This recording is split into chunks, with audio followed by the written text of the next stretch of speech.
2-1.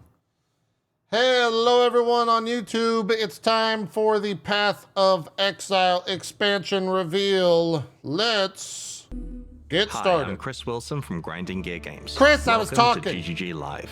Today, we're going to show you an exclusive reveal of Path of Exile Settlers of Kalguur, which launches next week on July 26th.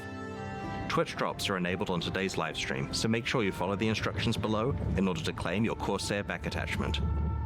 In today's stream, we will take you on a deep dive into the new Settlers of Kalguur. What the hell is Challenge the League. currency We'll trade cover the league market? mechanics, its new and revised crafting systems, a new trade market system for currency, What? some sweeping balance improvements, including 2 Ascendancy class changes, What? endgame improvements, some further additions to the campaign, and some quality of life features. We'll then talk about our console native port releases and the features that come alongside them. Finally, we'll show you our new supporter packs, ending with a live Q&A session where Ziggy D will ask Path of Exile's game director, Mark, your questions from Twitch chat. After the live stream, we'll drop the full patch notes. I'll hand over to Mark now to introduce the new league. We've really innovated with the content in this league, and I'm really excited to see what everyone thinks. So let's just get right into it with the trailer for Path of Exile, Settlers of Kalguur. What does that mean?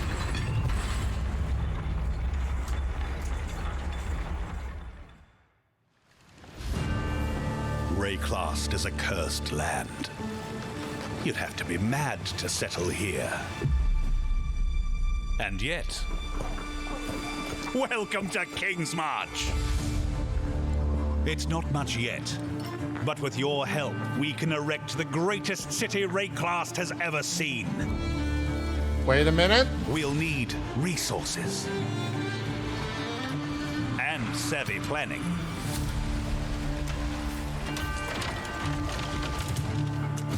They've done it again. Soon we'll attract settlers, craftsmen, fortune seekers, and of course, pirates.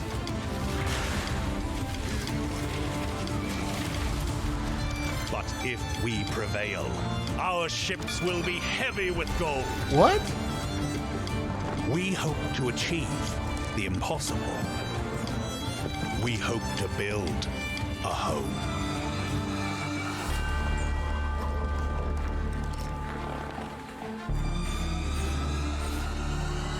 Respect with gold? Ah! What the fuck was that?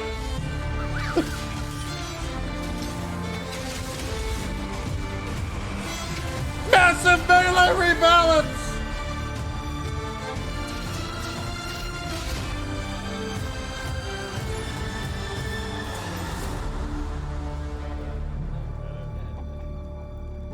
Hold on, let's get the chat reaction. What is, hold on. In Path of Exile, Settlers of Kalguur, you will encounter some familiar faces from the Expedition League. Danig, Rog, Tujin, and Gwenin are Kalguuran people who are trying to establish trade between Rayclast and their homeland. They have recruited many curious characters from Rayclast, including some you may recognize, but are also seeking help of a powerful exile, like yourself. You will first encounter Johan, the King's Hand in Lionized Watch. He's there recruiting workers, traders, and exiles. Johan, under the command of the King of Kalguur, has been sent here to build a new city called Kingsmarch, which intends to become the hub of commerce between Rayclast and Kalguur. Soon, he will bring you to the planned site for Kingsmarch, which you'll notice has humble beginnings as just a tavern in a field. But with your help, it won't stay like this for long.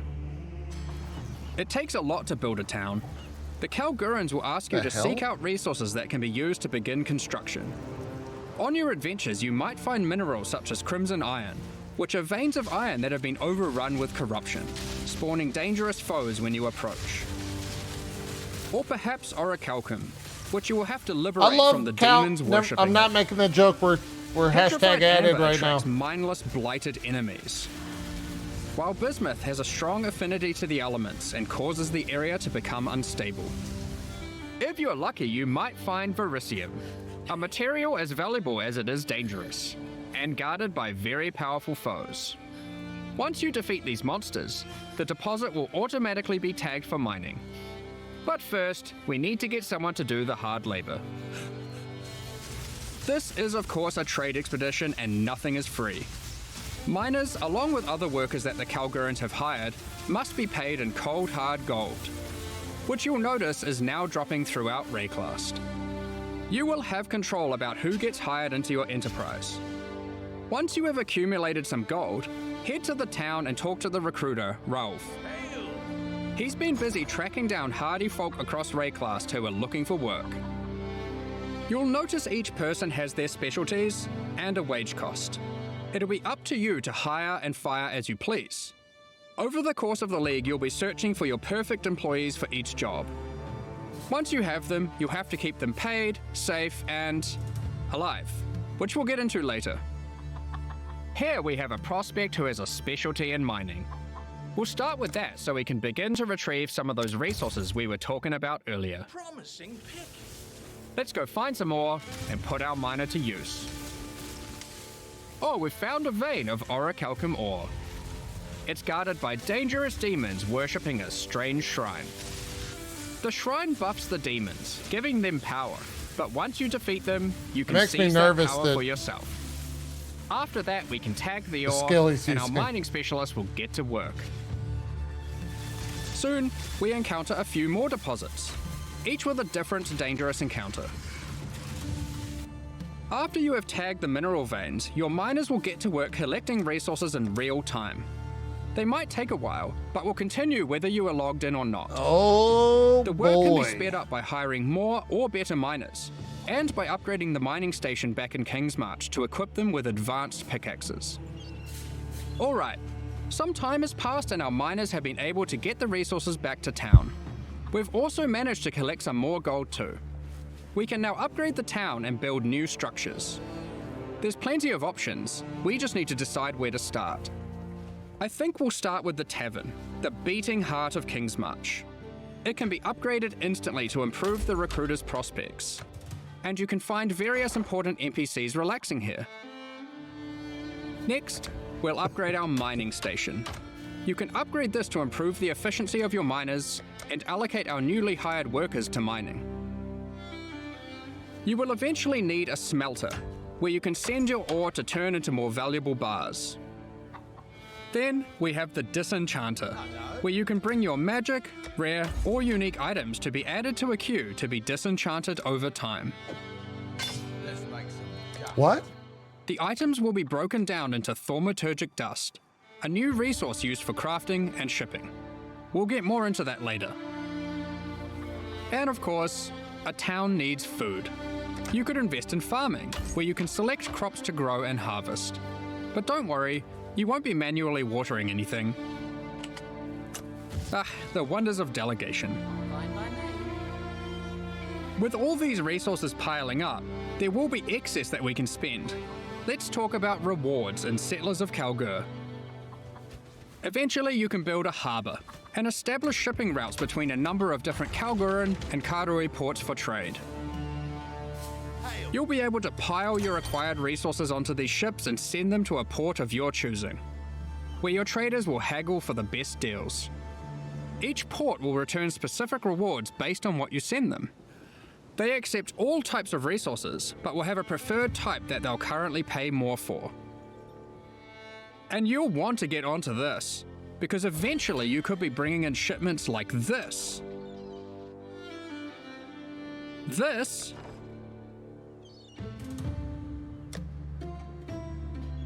Or even this.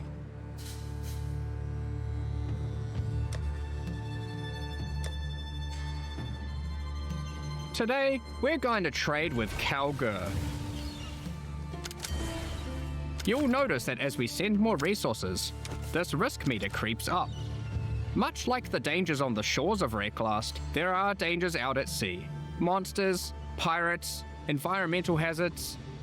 You'll want to try keep your shipment safe. You can do this by hiring workers that specialize in shipping.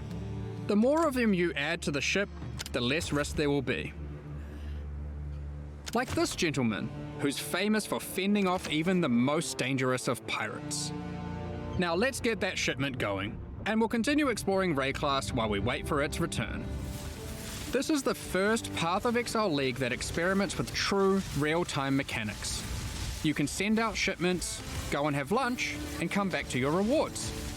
Many mechanics in the League work this way, so you'll always have some ongoing project or outcome to look forward to. When your shipment has returned, or met its demise, you'll get notified, and at your leisure you can return to the town to collect your rewards. Our shipment returned safely, so let's go see what we got. Ooh, they've sent us a unique item alongside our rewards, perhaps hoping to secure us as a loyal customer for the future. Aside from shipping, the Kalguurans are big on their technology. They have hired Isla, a familiar face from the Heist League. She is an engineer who the Kalguurans have employed for a very exciting purpose. You're not the only one who understands how profitable running maps can be. Once at Endgame, Isla can help you build a series of Kalguuran modified map devices. You can then put a queue of maps into them. If you've hired a few skilled Atlas runners, they will put themselves to work running those maps for you one after another. Look, more delegation. Once again, you'll be notified when the rewards are ready to be collected. You can put lots of maps in the queue, so don't feel obliged to go back there all the time. Be careful though. The difficulty of the map impacts the risk of your workers perishing. Try to pick your best workers, or perhaps just ones you don't like. Consider the difficulty too. Sometimes it's better to just run it yourself. You'll see there are many benefits to having a whole-ass town at your fingertips. Let's talk about crafting services. How do we get You should definitely consider building a runesmithing table. This is operated by Danig himself, using powerful Kalguuran blacksmithing arts. He can engrave runic magic onto your weapons using runes. There are many rune types and combinations to choose from, and you can unlock new crafts that can be applied to your weapons as enchantments. Our design intention here is to take powerful effects you would usually only find on unique items, like this modifier, which you might recognize from Doomfletcher's Prism. Danig can apply it to your two-hand maces. All in a day's work. There are over 100 different special crafting outcomes, ranging from ones very easily applied to very difficult. The rune types can be acquired through trade with Kalguur, or defeating powerful bosses. The Kalguuran tech benefits don't end there. We're also bringing back a formerly overpowered crowd favorite, Recombination. Oh my god! Isla is trying to master this. She just needs you to help her with getting resources. The system isn't as strong as it used to be, but it still allows you to combine two items together, hoping to get the best modifiers of each onto a single item. What did you get? Between running a town, shipping, and exploring, you'll be collecting a lot of extra gold. It is now the primary resource for two huge new quality of life features that we are putting to test. Firstly, you can use gold to respec passive points. This is a feature from Path of Exile 2 that we've decided just makes sense to port back. The higher level you are, the more expensive it gets. And the next one is absolutely massive. A currency trade market. I'm gonna The fucking Kalguurans have freak! recruited Faustus, another NPC from the Heist League. He allows you to asynchronously buy and sell currency and most other stackable items with other players without the nuisance of price fixes and people who never respond. Ah, what the All you fuck? need to do is select what currency you want, say what you have, and your ideal ratio. It works kinda like a real-life stock market. Faustus will make the trade happen for you, so long as there is someone selling on the other end for the same rate or less. You'll be able to go back to blasting monsters while trusty Faustus does the dirty work, notifying you when your currency is ready for collection. All you need to do is pay him a small amount of gold for his time. Cards on the table, this is an experiment to see if this type of asynchronous trading has a place in future Path of Exile releases. We're very excited to see how it goes.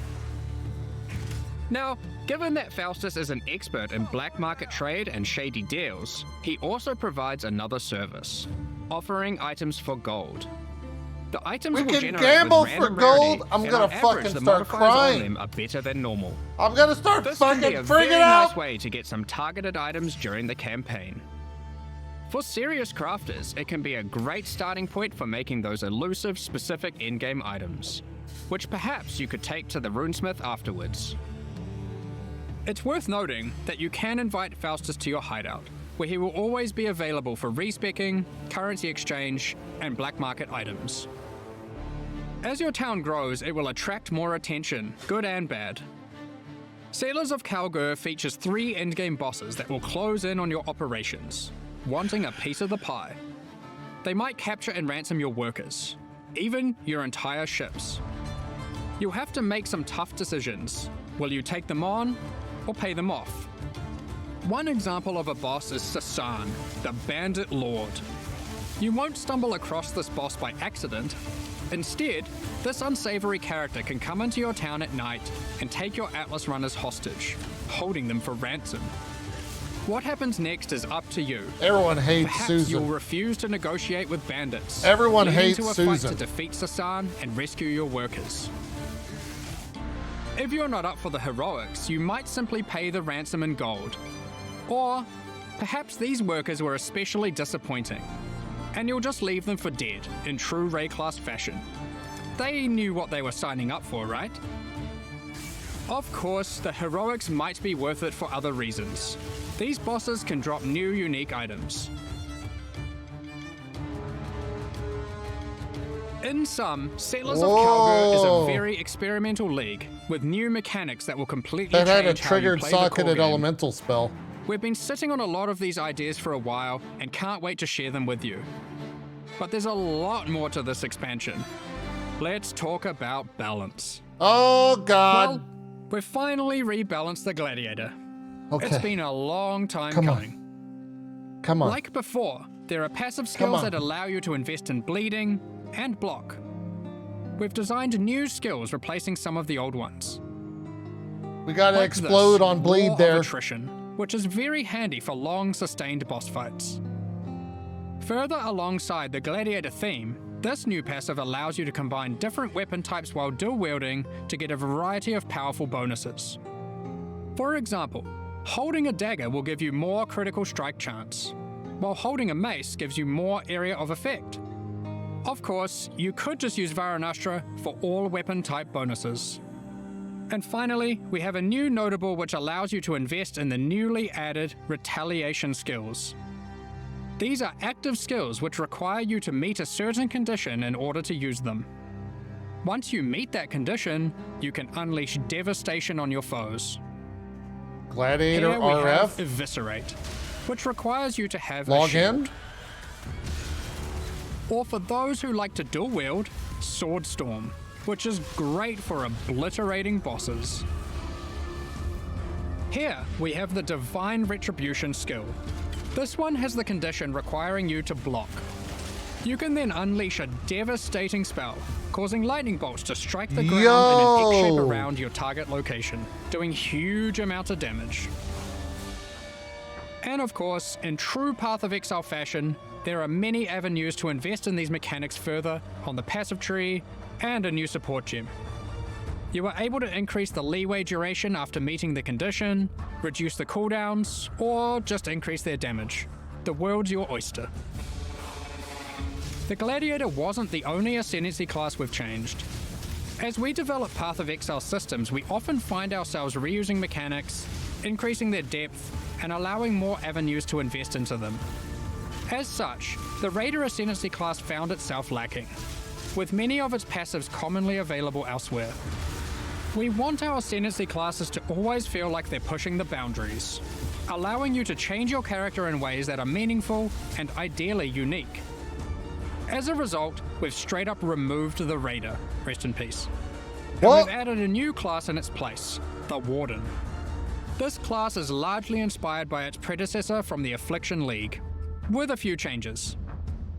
The Warden now focuses on elemental attacks, changing the behavior of shock, enhancing freeze,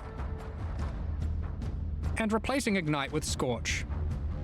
There's also a skill that allows you to go ballistic with your elemental damage, periodically.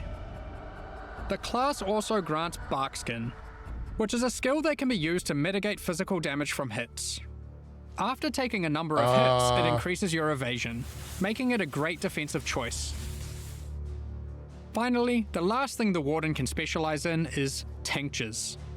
These are an alternative to flasks from the Affliction League. Okay. We're bringing them back with adjusted mechanics. You're not giving them a backpack, are you? Tinctures can be placed in your belt, replacing flasks. You can inherently only have one tincture active at a time, and it requires a melee weapon to use. While activated, they grant a powerful buff. They can drop as magic items, or be modified with currency to grant extra bonuses. Jesus. Here is a prismatic tincture. This one increases elemental damage by 100% while active. You'll notice it has two extra effects. One is that it applies mana burn every second. Mana burn is a debuff that builds up while tinctures are active that causes you to lose mana, losing more mana for each stack. Tinctures also have a cooldown, so once you have disabled one, no other tincture can be enabled for a time. These changes make tincture use a more active and interesting choice than it was in Affliction. Both mana burn and the cooldown can be modified through modifiers on the tinctures or on the passive skill tree. Players will want to maximize their tincture uptime for sure. Here we have a couple other tinctures. The Poisonberry tincture is excellent for poison builds. The Rosethorn tincture is the choice for those wanting to deal critical strikes. Holy shit. You might be wondering, with the removal of the Raider, where has the Frenzy Charge investment gone? We've added a Frenzy Charge passive skill to the Deadeye, replacing the Rupture passive skill. On top of Ascendancy classes, we have revisited a number of core mechanics. This time taking pains to ensure easy access through the passive tree, skill gems, and simple items. We don't want all the powerful mechanics to be hidden behind layers of complexity. Let's just rapid fire through the key points. If you want more detail later, you can read the patch notes, which will be dropped after the livestream. Be sure to let us know what you think. There's a lot of changes, so be prepared for a bit of a shock to the system. I expect it will take several days for the dust to settle on this one. Firstly, we've made some drastic alterations to melee skills. Let me just rip this band-aid off. Melee totem skill gems have been removed. Whoa. We're trying to adopt a philosophy with melee going forward that, unlike other builds, it will be far less oriented around set and forget gameplay. You will deal the damage yourself, and you should be rewarded for doing so. To compensate, we have buffed the damage on almost every single melee skill. Melee's back, As the baby! majority of this damage growth comes from gem levels, we have also made them cost more mana as they level, but it's nothing like the mana costs on spells. Here are some examples of the damage and costs before and after. Heavy Strike has gone from dealing 313% attack damage at gem level 20 to a massive 552% attack damage.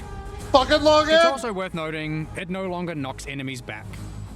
And Sweep has gone from dealing 281% attack damage to now dealing 664% attack damage at gem level 20. These are just two examples, but the majority of melee skills are now dealing approximately 75% more damage at level 20. Of course, with melee comes close proximity combat, so you need some good defensive options. New base types with higher defensive values will now drop throughout the endgame. As you reach yellow, red, and purple maps, you can expect to find higher tier base types in each. Wait, that has 1,000 For example, armor Val base Regalia type? and Hubris Circlet are no longer the best in slot items for Energy Shield. There are new base types that surpass them. Combined with some quality changes, which we'll talk about soon, you can now get better items than ever before in these slots.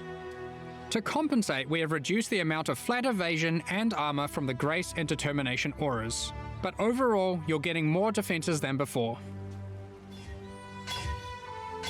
On top of this, we have buff life modifiers on magic and Oh, rare equipment. We're about to You have can 10k now get as high as HP. 189 additional maximum life from a single modifier on body armors, and more on other slots too. Kalm's Heart has also finally been restored to its former glory, and once again grants plus 1000 to maximum life. Holy! I mentioned quality. Quality on weapons and armors is being changed to apply multiplicatively. In other words, weapons with full quality will give 20% more physical damage, and armor with full quality will have 20% more local defenses. For melee, this will mean a damage increase for almost all builds using physical damage attacks, and it will mean more evasion, armor, energy shield, and ward for all builds. Endurance charges no longer grant elemental resistances, but instead grant additional elemental damage reduction, making it multiplicative with resistances. You can now get 4% per charge, alongside the existing 4% physical damage reduction. To compensate, we have made some changes to the Juggernaut, and various unique items like Eternal Damnation. You can get more maximum resistances from the tree, specifically around the Marauder class start. These of course can stack with the new elemental mitigation from endurance charges. On top of this, duels can now roll maximum elemental resistances as modifiers. Since we're making elemental mitigation more accessible, we've heavily reduced accessibility to physical damage taken as chaos or elemental damage. Those stats are still around, but you should not expect to be getting full conversion anymore. All block passives have been buffed, so you can now more easily achieve block cap from just the passive tree. The Keystone Versatile Combatant has been improved to have less of a penalty to maximum block. A number of Life Leech passives have been buffed to generally allow for more acquisition of maximum leech rate for life. Vow Pact has been reinstated to its former glory for instant Life Leech, but only for melee. We've reworked Flesh and Stone. Previously, this buff skill granted Maim and I'm gonna Blind, lose my mind. depending on the stance of our character. Now, while in Sand stance, the skill simply provides damage mitigation, becoming more effective the closer you are to enemies. While in Blood stance, enemies will take more physical damage the closer you are to them. This skill will now greatly favor melee or close range gameplay. Given we're doing a Kalguuran League, Ward has also received a bit of attention. Woo! There are new uniques that grant Ward, and the base restoration of Ward is now faster. To compensate, Olroth's Resolve has been nerfed, but Ward loop builds will still be possible. Anyway, that was most of the purely defensive changes. Now let's look at some of the offensive and utility-based ones. There are more and better ways to deal with mana as an attacker on the southern hemisphere of the passive tree.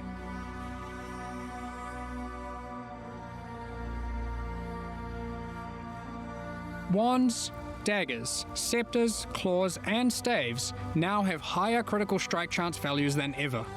Wands can go as high as 10% without modifiers.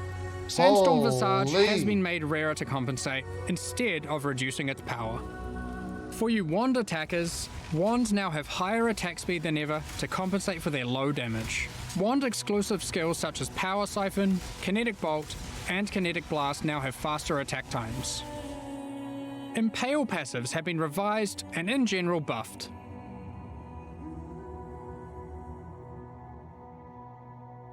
The buffs granted by Warcries are now simpler but more significant, and more universal to builds. They also now apply to allies by default. Banners have been reworked. Instead of having a reservation cost, they are now free. However, they don't grant a permanent buff. Banners now need to be placed for the effect to be active. However, once placed, they are far more powerful than before. Additionally, there are new ways to prolong the effects, and more ways to invest in them than ever before. Rage has been made more fundamental and discoverable. Rage is now multiplicative attack damage, but no longer inherently grants attack speed or movement speed. It has a new cap, and you can find many new passive clusters that allow you to invest into the mechanic.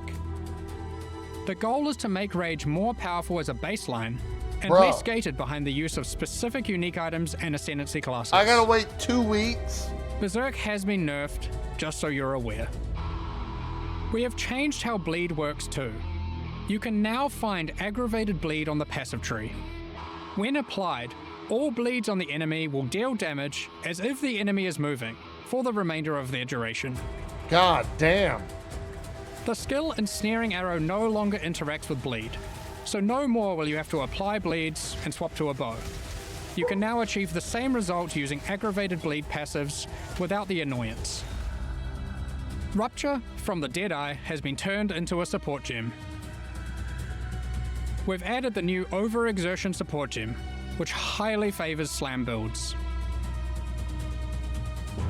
Now, it's time to look at a hot topic, Magic Find. Oh, In the Settlers fuck. of Kalguur expansion, we are going to be removing item quantity bonuses from all character items. This will not affect existing items in standard leagues. Magic Find is intended to be another axis on your gear you can scale once you have achieved the power you want. With item quantity being only available on unique items, this meant if you wanted to get the most out of it, you had to be playing a very specific build. We still want people to be able to invest into Magic I Find, like that but now change. only through item rarity. This can be obtained on a number of rare item slots, and by a much larger number of builds. This is What only about gonna. Ventor's Gamble, you might ask? Here it is now. Oh my god, that dude. This is one of the biggest balance patches we've ever Ventor's done. just got I can't crazy. promise that existing builds will all be safe. Even we aren't able to predict all the outcomes here, nor have we even gone into every single change, just the major ones. I don't know, man. Balance is hard. But the sheer number of new, viable options is exciting, especially for melee. And we're determined to drag the game in a better direction. Be sure to read the patch notes after this, it's going to be a ruckus. In 3.24, we overhauled the in-game experience by introducing a new tier of maps and reworking scarabs. You will never see We that want roll. to continue to improve these systems and introduce more exciting in-game content every league. 3.25 is no exception. Let's check out the myriad of changes coming in Settlers of Kalguur. First up, we are changing many scarabs. We won't go into too much detail here to avoid getting lost in the weeds, but here's a few new ones. Be sure to check out the patch notes after this for more detail. Okay. We've also added an additional map device slot, which will be unlocked upon completing your first 10-way Maven encounter. This simply allows for more combinations of scarabs in maps, resulting in more difficulty and more rewards. This is on top of the existing additional slot that can be unlocked by completing your Holy. first Tier 17 map. There are now 6 map device slots in total. You might have seen our teaser, where we revealed we'll be adding new special encounters to the endgame. One such encounter is the Nameless Seer, lurking in Tier 16 and 17 maps.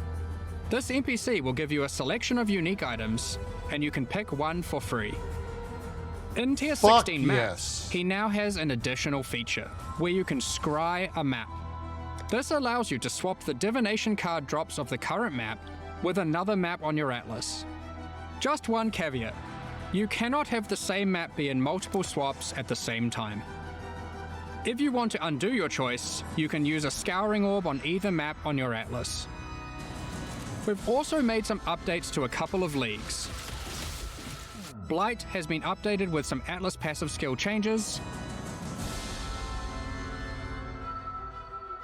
and double anointed amulets can now drop in Blight Ravage maps. We've also introduced a new type of oil that can only drop from Blighted and Blight Ravage maps. Ritual has also been updated. You can now find one new and many reworked Dude, base types, I'm- new unique items, corpses you can use to raise as specters, and occasionally a fragment, granting access to the King in the Mists boss fight from the Affliction League. He will drop a number of unique items that were familiar from the league, but not that which was taken, as it is now that which was taken away. However, he now drops a different modular jewel that you might recognize from the Necropolis League. Holy shit. What the fuck? In Tier 16 and Tier 17 maps, you can now encounter the Wildwood, also from the Affliction League. In case you missed it, the Wildwood is a mysterious forest fraught with danger. In the darkness, you will find magical wisps yearning for freedom. Upon releasing them, they will empower the monsters in your map, promising more danger but more rewards. You may also find random sentinels on the ground near the start of your maps, from the Sentinel League. They work in a similar way to before. They aren't items, but you can click on them and then they can be activated in that area at any time of your choosing. Upon activation, they will buff monsters around you, increasing their difficulty and rewards. And here's one for those who like to live dangerously. You may occasionally find a reflective mist from the Kalandra League. It has two outcomes. It could drop a jewelry item with randomly enhanced or inverted modifier values, or it can give a reflecting mist item, which can be used on an existing piece of jewelry to perform the same action at a time of your choosing. Good Holy luck! shit! There's many other small changes to League content. We're removing the first 15 most boring waves of the simulacrum and rebalancing its rewards to improve the chances of finding unique jewels. We're also adding some of the beasts from Einhar's Memory of Harvest Beasts to the core pool. This includes the Black Morrigan. In other news, we've added a set of new chisel types, which can be applied to your maps to get different bonuses. While the Cartographer's Chisel still increases item quantity, there are new ones that now increase rarity, pack size, increased chance for currency items, divination cards, and scarabs. It's also worth mentioning that chisels now apply 20% quality per chisel to white maps, 10% to yellow maps, and 5% to red maps and higher. Unique maps still require the full 20 chisels. Also, only one type of chisel can be applied to a map at a time. During 3.24, we made a change to Tier 17 maps that allowed them to be rerolled with Chaos Orbs. We are now expanding the currency types that can be used on them to also include currencies like chisels and Val Orbs.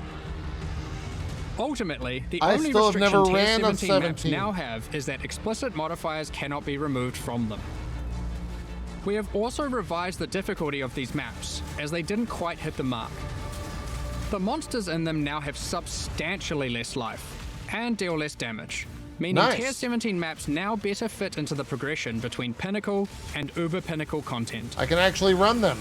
Lastly, we've adjusted the drop rate of Valdo's puzzle boxes. Previously, we were adapting its drop rate based on the possible outcomes selected by supporters. So many supporters really wanted Mage Bloods, so the box was hardly dropping. Thus, we have drastically increased the drop rate of the box, but reduced the probability of getting chase unique items from it, like Mage Blood. Overall, we have taken care not to reduce the number of Mage Bloods total in the economy. We figured it was better to have more tickets for fun rather than barely seeing any boxes in a league. We've been hard at work improving the Path of Exile experience on consoles. With native ports for the Xbox Series consoles already being released, and PS5 on the near horizon, the game now takes full advantage of the console hardware. Loading times have been reduced even further, pop-in has been reduced, and textures won't start unloading in heavy scenes. Furthermore, overall visual fidelity has been improved for all new generation consoles. Path of Exile now uses the highest available resolution textures and water effects. We've installed a new upscaling algorithm that improves the crispness of dynamic resolution, with an additional anti-aliasing pass on top of that. With these upgrades, we also support variable refresh rate TVs and monitors on PlayStation 5 and on all Xbox consoles. Bro, they In the are options, cooking. players can now choose which aspect of visual fidelity they want to focus on: resolution, image quality, or target frame rate. In 3.24, we added some new encounters and secrets to the campaign. In Settlers of Kalguur, we're adding even more. We're not going to spoil them all here, but keep an eye out for anything unfamiliar on your adventures. Who knows what you'll find? I mean, I know, but still. Can we skip There's it? an underground bunker underneath the refinery, guarded by powerful robots. I wonder what's been hidden away here. How do I unlock this mysterious door? What riches must lay inside?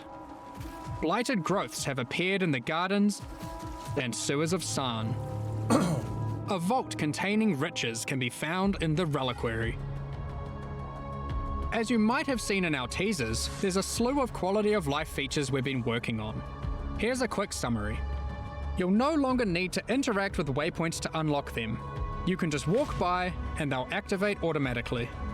When using keyboard and mouse, you'll be able to pick up items from further away. They tweeted all these already. We're adding static life bars to some bosses. Not all bosses will have them just yet, but we'll be adding more over time. You can now see which divination cards drop in each map by hovering over them on your atlas. When you die, you can now resurrect without having to reactivate all your reservation effects, like auras and heralds. Didn't know that. That's You good. can start harvest encounters with just a single action. The amount of quality provided by currency items like whetstones is now based on the item level, rather than item rarity. Those currencies now apply a 20% quality to very low level items, with that amount reducing as the item level increases. Next up, we're going to be talking about our new League supporter packs.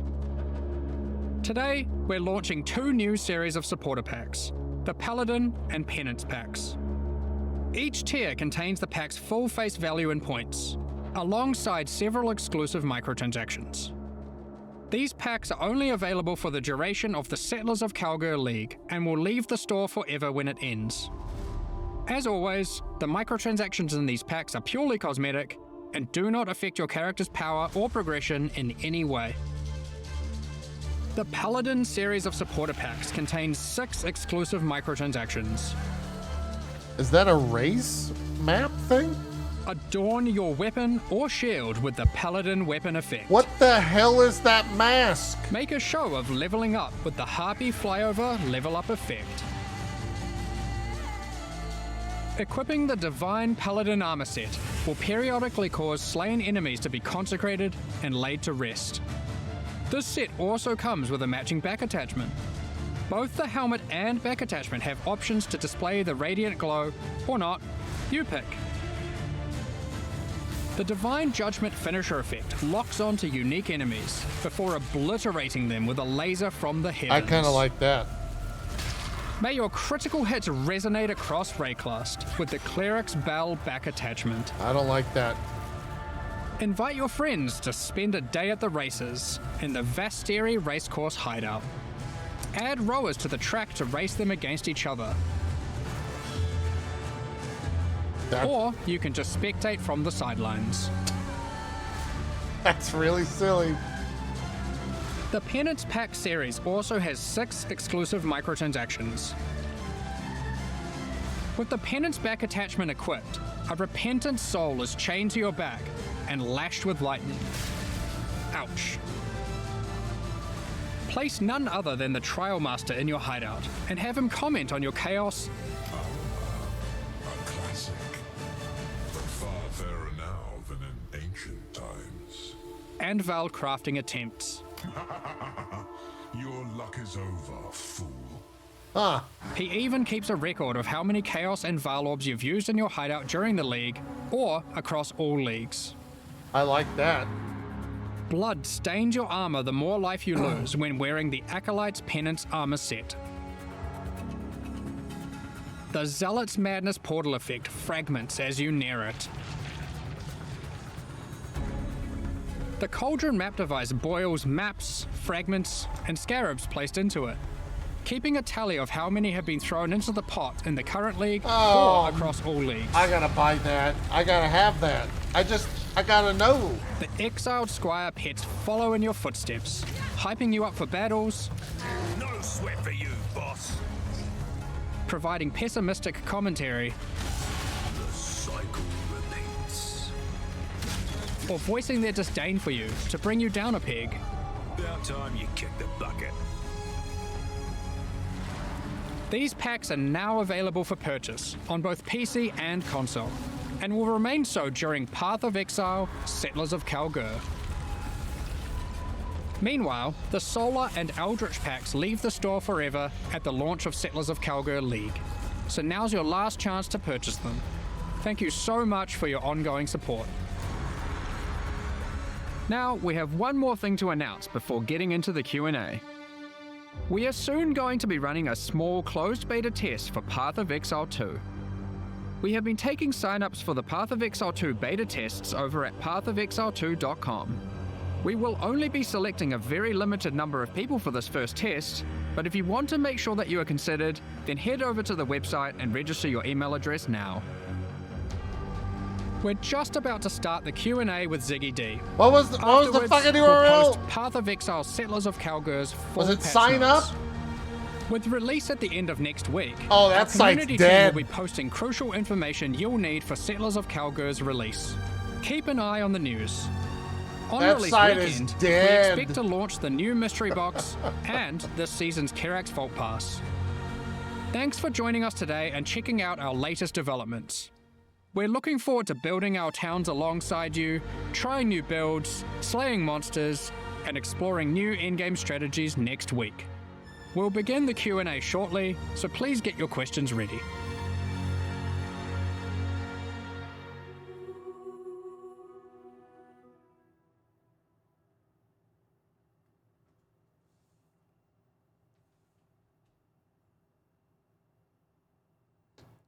Thanks for sponsoring me, Path of Exile, to watch that.